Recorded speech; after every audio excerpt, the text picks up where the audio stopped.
It's Tuesday, September 14th, and this is now on HNN. Has been devastating, really devastating. Police and family continue to search for a missing 6-year-old girl in Waimanalo. She was the most happiest, loving baby, active, everything. I mean, the whole 9 yards. New at noon, Mayor Roth wants to publish the names of travelers who choose to quarantine over vaccines or testing. Remember, this is only for people who are traveling. I'm Jason Allen in Baytown, Texas. I'll show you the damage Nicholas did with flooding rains, hurricane-strength winds, and a dangerous storm surge coming up. This storm could have been a lot worse. Apple is out with its new iPhone. I'm Naomi Ruckham with how it stacks up to other devices, including the new Samsung Fold 3. Plus the latest on the recall election in California. These stories and more coming up on This Is Now.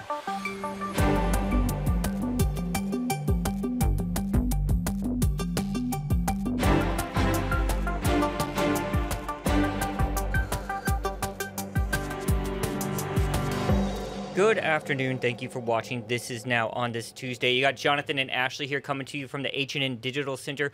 Want to get to the big news of today because happening right now, the search continues in East Oahu for a missing 6-year-old girl. The family of Isabella Kalua organized a search party and police are searching as well. The little girl was last seen at her Waimanalo home on Sunday night. Our Allison Blair is live in Waimanalo and she joins us with the latest on the efforts. Allie. Thank you, Ashley. We're right now at Waimanalo District Park. You can describe this as sort of a command post, a place where police and members of the community gathered this morning before embarking on their second day of searching for Isabella Kalua, also known as Ariel.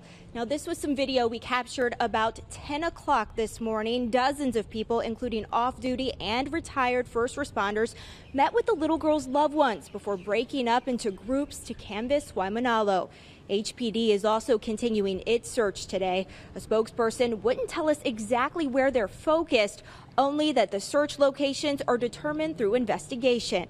Kalua was last seen in her room at her Puha Street home around 9 p.m. Sunday. Sources tell HNN that the siblings of the missing girl are now in CPS custody. Kalua is described as being hapa, about 3'3" and 46 pounds. She has brown hair and brown eyes. She was last seen wearing a black hoodie and leggings, colorful socks, and Nike slides with pink bottoms. Anyone that may have seen the little girl is asked to call 911 or Honolulu Crime Stoppers. We're live at Waimanalo District Park. Allison Blair, Hawaii News Now. Thank you so much, Allie. Let's continue our team coverage on the search for Isabella. Sammy Solina has more from family members and filed this report. This is Isabella Kalua's biological family's home, and they tell us that this is where she grew up, and to them, she's known as Ariel. She was last seen at her adoptive family's home on Puha Street on Sunday night. Her biological family says that they have been up since they've gotten word of her disappearance on Sunday night, and they've been searching, looking for any signs of this little girl. They tell us that she is good-natured and very much loved. She was loving, so happy, so outgoing, active, smart, quiet, but I mean, anything that a child can ever give a person. We don't know what to think, where she is, where the lead is. Absolutely no information whatsoever. We know her as Isabella, but you guys know her as Ariel. Ariel. What is she like? She is shy at first until she warms up to you, and she's just a happy-go-lucky, bubbly kid. Yeah. I know you guys were searching all yesterday. How did that go? Yeah. It's very painful not knowing anything and still not finding her, but we're keeping our faith, keeping positive, and we're just going to continue to search for her. The family asked that everyone keep their eyes open for any signs of her and to call Crime Stoppers if you see anything. That number is 955-8300. Sammy Solina for This Is Now. Take one more good look at Isabella's picture if you can, please. We'll stay on top of this story all afternoon long here at Hawaii News Now as the search for Isabella continues. We'll be updating our story published to our digital platform shortly, and you can look for more coverage coming up on First at 4 on KHNL. Now to the latest coronavirus numbers. The state health department is reporting 423 new COVID cases today. The breakdown by island shows 338 cases on Oahu, 41 on the Big Island, 14 on Kauai, 23 on Maui. Molokai reporting 5 new infections today, and 2 residents were diagnosed out of state. Meanwhile, Big Island Mayor Mitch Roth says he's considering publishing the names of travelers who choose quarantine over vaccination or testing. Here's some of that interview. Well, basically the idea is to create some kind of database that can be accessible to the public as well as the media. And if the media wants to put it in the paper, like we do in the Hilo paper, Hawaii Tribune Herald, they put in people who've been arrested and charged in the paper. Or people can go and just look and see who chose to either not report being vaccinated or tested and chose to be in quarantine for 10 days. I think a lot of people would like to know, if the person that's in the cubicle next to them is supposed to be quarantining, or, if we have people going to hotels, that the hotels should be able to know this person came in, they're supposed to be quarantining, but yet they're out at the restaurants or the bars or, sitting next to people that, really they shouldn't be. Remember, this is only for people who are traveling. So under the Safe Travels app, Safe Travels, if you're coming to Hawaii, either you have to be vaccinated or you have to get tested. We still have a lot of people that choose to go into quarantine. And looking at this, I see that there's very little enforcement, and most people don't even know, who's supposed to be in quarantine. And I think a lot of the cases that we ended up getting were people coming back, maybe saying that they're going to quarantine, and then they're out there in the public infecting others. Dozens of public school teachers who work along Oahu's leeward coast will be picketing later this afternoon in Kapolei. They say the state education department is ignoring their concerns about working conditions at their schools, and they say DOE has refused to negotiate with the teachers union on an agreement about COVID safety measures. The teachers and their supporters will be picketing near the Kapolei State Office building on Kamokila Boulevard starting at 3:30. We reached out to DOE for comment and are awaiting a response. As we've been telling you for some time now, you need to show proof of vaccination or a negative COVID test to enter a long list of Oahu businesses. While most business owners say they plan to comply with the new order, there are some others who are defying the requirements. We are not going to comply with this.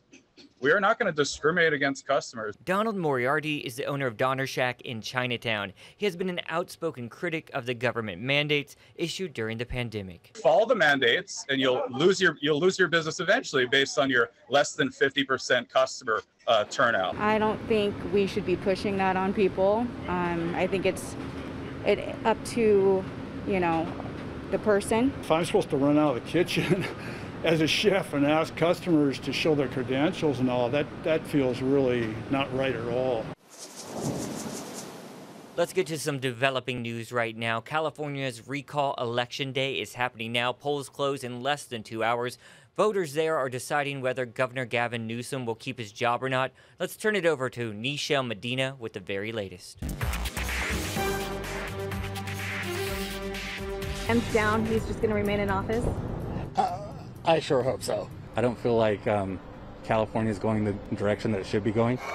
Governor Newsom hit the campaign trail with President Biden the night before the election. His team tells CBS News they are confident they will defeat the recall, which was initiated in response to the governor's policies on homelessness and taxes, and then heated up after Newsom's strict COVID-19 policies. We can't allow the economy, not just our public health, to be impacted by a wrong decision tonight at 8 o'clock. But he faces 46 challengers, including Caitlyn Jenner, who cast her ballot this morning. If Gavin Newsom gets back in and he stays in, I personally feel that's kind of the end of the state. Radio host Larry Elder is the front runner among the replacement candidates. Businesses are leaving at record rates. More businesses have left so far this year than have left all of last year.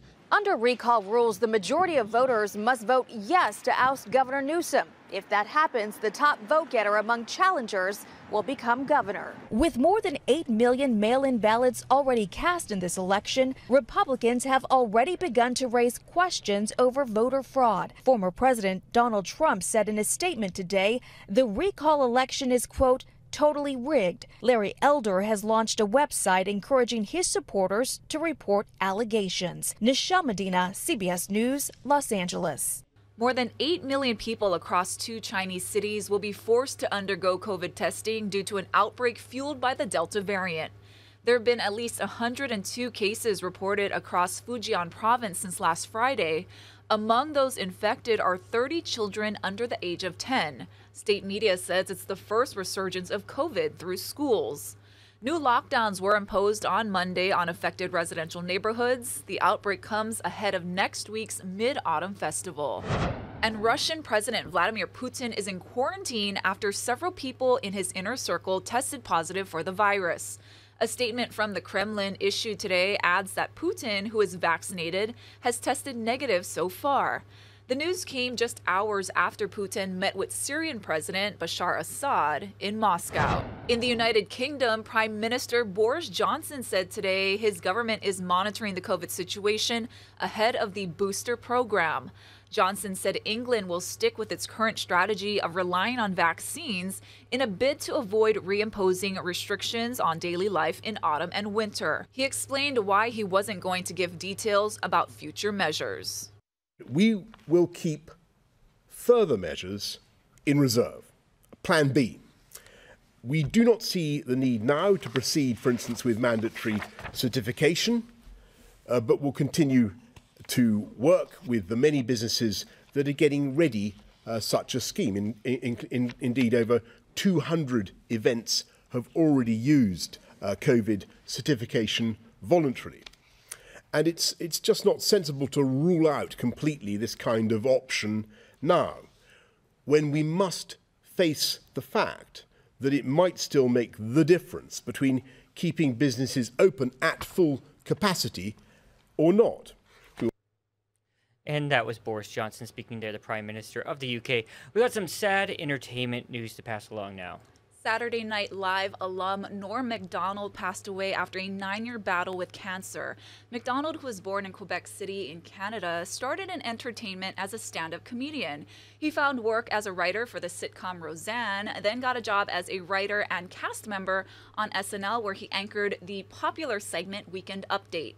He left the show in 1998 to star in his own sitcom. Macdonald was 61 years old. All right, let's get to some other news. Just into our newsroom, a tweet coming out from Mayor Rick Blangiardi. Here's what he's telling everyone. He wants to refute online rumors that access to the grocery stores will be limited to unvaccinated. Again, these are rumors and not true. The mayor says an official announcement always comes from official channels, so do not believe those online rumors there. That is a tweet coming in from Rick Blangiardi. Let's take you live outside now. Check out that tower cam. Looking pretty good out there. I just checked the temp. It was 80 degrees. Here's Guy Hoggy with a look at the rest of the week.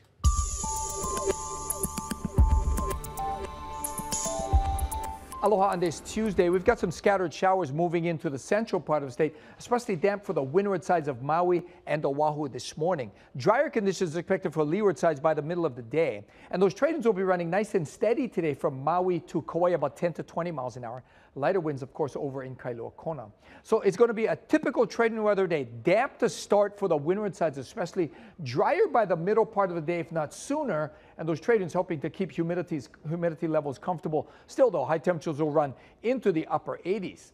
And as far as the surf, we've got a little bit of a boost rolling into south and southwest shores, and the swell's peaking today. Might be maybe a little bit bigger tomorrow as that swell gets up, but for the most part, maybe 4 to 6 today. And with those trade winds, conditions should be pretty nice. So trade winds today, right, running steady, 10 to 20, lightening up tomorrow. And that's why instead of windward and mountain showers, we'll likely see some afternoon showers, perhaps a couple of heavy downpours as well, and that's tomorrow. And then we're back to more normal trade wind showers, more normal trade wind weather, although between Friday and Saturday, the winds will be quite breezy. Keep it here on Hawaii News Now. We'll have all your severe weather updates. We got this live picture coming in from New Orleans right now. We're tracking severe weather. Tropical storm Nicholas is drenching Texas and parts of Louisiana right now. You see very gray skies over, I believe that's the Superdome there in New Orleans. And, you know, it came ashore last night in Texas as a Category 1 hurricane. Jason Allen is standing by with a report of all the damage. Kayakers paddled down the middle of the street in Clear Lake Shores, Texas, surveying flooded businesses, destroyed docks, and downed power lines. Nicholas crashed ashore as a Category 1 hurricane, packing powerful wind gusts of up to 75 miles an hour. The storm is still dumping significant amounts of rain in the region. Galveston has gotten more than a foot, and the Houston area 7 inches. Southwest of Galveston, some streets and yards are submerged. Forecasters say there is the potential for even more flooding because Nicholas is slowing and could stall at some point. Power is also out to tens of thousands of homes and businesses. Yesterday, residents prepared for the long haul and even parked cars on a freeway overpass to keep them out of floodwater. Houston's mayor says the city should be back to normal by tomorrow. This storm could have been a lot worse for the city of Houston. I think we fared fairly well. The good news is that there were no injuries reported and there were no fatalities. The storm is now headed for Louisiana, where thousands are still struggling to recover from Hurricane Ida. The governor has already declared a state of emergency as storm-weary residents prepare once again. Jason Allen, CBS News, Baytown, Texas. All right, let's get to some news the interweb is talking about, and I love this story because I was talking yesterday about seeing Candyman and how terrifying it was. Well, maybe I should sign up for this. A finance company is looking to pay someone $1,300 to watch 13 scary movies. Finance Buzz says it wants to know whether high-budget horror movies are scarier than low-budget horror movies. So it's picking a person to watch 13 horror films and wearing a heart monitor. So this comes as, again, these applications are due October 1st. Many movie critics say budget has nothing to do with how scary they are. I will also say, you know when you do your 8th grade science project? Sure. Yeah, okay. So my friend Tiffany did this exact same experiment in 8th grade. Her mom was a nurse, and she hooked us up to a heart monitor. What a pioneer. I know. She's way ahead of the game, way back, 1994. Yeah, and we talked about this. If you're a friend of mine and you want me to go watch a scary movie with you, you have to pay for me because I watch them like this. Me too. Me too. I would.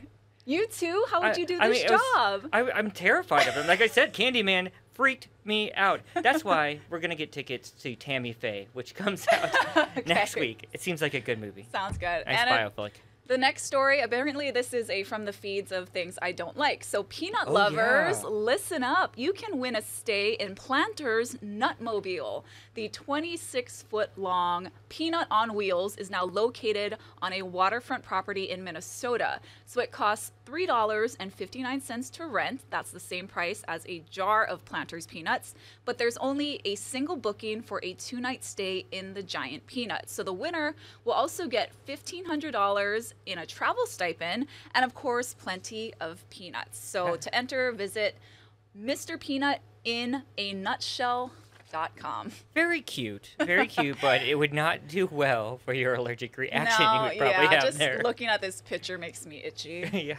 All right. One more. You have one more story? Yeah. So actress Kate Hudson is engaged to longtime boyfriend Danny Fujikawa. The Almost Famous star revealed the news on Instagram. She posted a photo of herself wearing an engagement ring with the caption, "Let's go," followed by several wedding-related emojis. Now, Fujikawa is a musician and co-founder of of record company Lightwave Records. The couple started dating in 2016, and they have a 2-year-old daughter together. Hudson also has 2 children from previous relationships. And we got some incredible video to pass along. I'm going to pull it up right here. And for our podcast listeners, I'll do my best to describe it to you.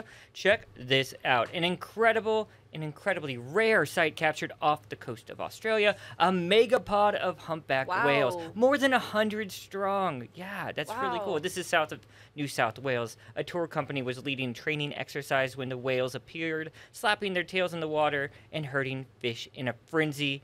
Yeah, they said this is part of their migration there. Very cool sight, and that's exactly what we're seeing here. I could not even imagine seeing like something like this off our coast. It's so beautiful, and again, it looks like they're doing a huddle there almost. Yeah. There's so many whales coming together in this image. So majestic.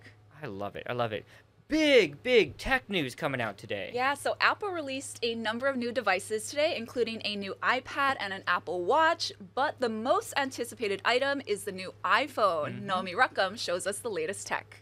We are thrilled to introduce our next generation of iPhone. Apple CEO Tim Cook used a virtual event to show off the new iPhone 13. There are no major changes, but the 5G device offers a faster processor and longer battery life. There's also an updated camera that records video in cinematic mode, and the company says pictures are even sharper. Brighter results in your photos and videos.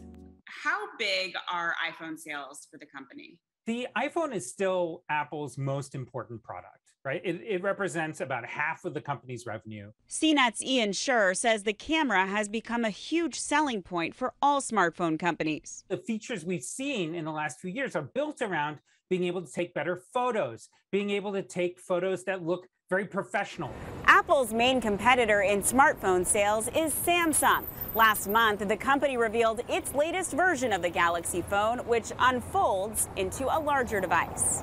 The Galaxy Z Fold 3 comes with 5G and an $1,800 price tag, which is actually cheaper than last year's $2,000 version. Samsung also has a $1,000 new Flip 3 that can fold in half. This is the Pixel 5a with 5G. The recently released 5A is Google's cheaper phone, priced at $450. The company is expected to unveil a brand new Pixel 6 later this fall. These are the best iPhones we've ever created. Prices for the new iPhone lineup are the same as last year. Because the design hasn't changed much, reality is keeping the prices around where they are is good business decision for them. The new phones will be available on September 24th. Naomi Ruckham, CBS News, New York. Okay, I don't know about this because that flip looks so cool. Yeah. It really does, and I've been an iPhone user for so long, and the cameras are allegedly really good on the new one, but the style of the flip, I don't know which way I'm gonna go. I feel like you would rock the flip. Yeah. Oh, you should have saw me with my razor. I know, my that's friend. why. Yeah. I feel like that's your brand. You know what else I'm going to be rocking in about 30 minutes, maybe? Some Taco Bell. I'm hungry. Right. So this sounds like something that's for Jonathan, too. So tacos aren't just for Tuesdays anymore, guys. The fast food giant is now testing a subscription service for tacos. So it works like this. Customers pay $5 to $10 a month for what's called a Taco Lover's Pass. That lets you get 1 taco a day for 30 days. So you can choose from a variety of tacos, including the soft tacos, the crunchy tacos, the spicy potato soft taco, and the Doritos taco. And the subscription service is being tested at about 20 of its Tucson, Arizona restaurants. Hey, Tucson. What's up? No word on when it might roll out for the rest of the country. I think it's funny they're testing it in Tucson. Yeah, because they have so many good taco stands there, exactly. right? They have the best Mexican food. They have a lot of Taco Bells in Tucson. We both lived in Tucson for a while in our younger days.